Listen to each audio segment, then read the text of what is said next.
qui exercent le petit commerce et chez qui tous les villageois vont acheter des produits. Mais si on mettait un terme à l'exercice du petit commerce par les expatriés, vous pensez que les nationaux sauront s'en sortir, eux qui sont consommateurs déjà à ce niveau-là? Répondez par oui ou non. Non. Et en ce moment-là, qu'est-ce qu'on aura fait? Mais c'est à moi la question ou bien c'est aux frères? À vous? Non, mais moi, je vais vous dire que c'est un cliché. Madame, un cliché, ce n'est pas forcément une vérité. Parce que dans d'autres pays où vous trouvez un Angolais qui est prospère dans son commerce, il est humain comme vous. Il a 2 paires de bras, il a 2 paires de jambes comme vous, une tête comme vous. Vous comprenez? Il faudrait arrêter dans cette logique-là de penser que le Congolais, c'est une photo au passeport qui ne bouge pas. Non.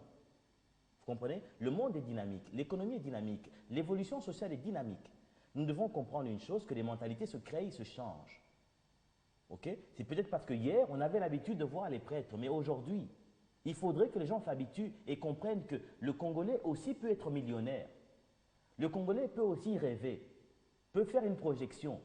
Parce qu'aujourd'hui, quand vous parlez de ces différents expatriés qui détiennent telle économie, vous pensez que tous ces immeubles qu'ils sont en train de construire, vous pensez que l'argent vient de chez eux? Non. Ça vient d'ici. Bon, oui. Grâce à qui? Grâce à l'addition de ce petit commerce, dans le sens que vous savez, madame, est-ce que vous êtes déjà rendu compte que 1 million, que ce soit 1 million de dollars ou bien 1 million de tout ce que vous voulez, 1 million veut dire 1 fois 1 million.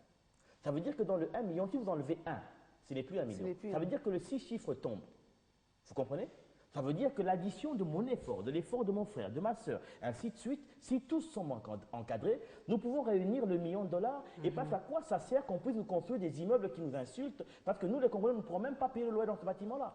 Vous comprenez? Et c'est comme ça que je dis qu'il est temps que nous puissions commencer à rêver et commencer à voir les choses de la manière à ce que la Bangandajika, à Chikapa, à Boussou Diallo et autres, que les commerces soient des commerces de M. Mutombo, Mampouya ou je ne sais pas trop bien qui ramène son commerce là-bas, qui commence à faire établissement ceci, et il construit des cercles, des hôpitaux, il construit grâce à son commerce, ainsi de suite, et c'est possible. Et donc on attend aussi l'accompagnement de l'État. Vous avez un mot pour dire, pour conclure, M. Patrice?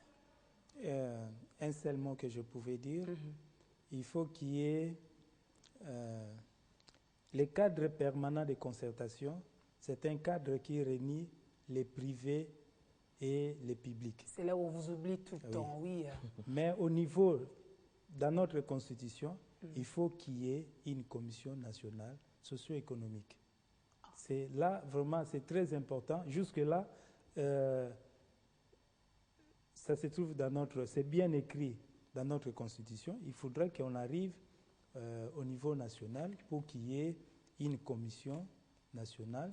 Je pense qu'ils ont été clairs. C'est très important. Les invités de ce soir, M. Patrice Moussokomboui, président de l'Association des consommateurs des produits vivriers, et M. Samuel Yamungu, président de l'association Ne touche pas à mon petit commerce. Non, merci. touche pas. Touche pas à mon petit commerce, c'est encore plus fort, hein, c'est encore l'impératif. Alors, merci d'avoir été là, merci de revenir.